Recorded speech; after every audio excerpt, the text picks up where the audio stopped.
ये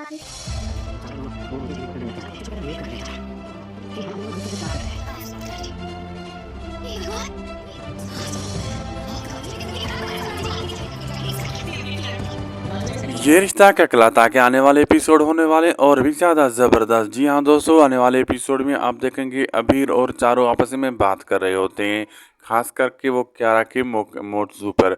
और अबीर कहता है कि उससे मैं रोज़ बात करता हूँ लेकिन वो मुझे बच्चों की तरह ट्रीट करती है। और चारों कहती है उससे बात करें, मसला हल करें।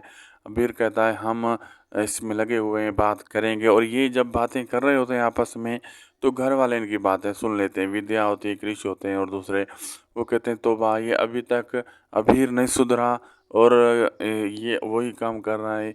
और दूसरी तरफ जो है कृष कहता है मैं आज तो इसे नहीं छोड़ूंगा। वो गुस्से से सीधा अबीर की तरफ बढ़ता है। आने वाले एपिसोड में आप देखेंगे। लाइक, सब्सक्राइब, शेयर करना ना भूलिएगा।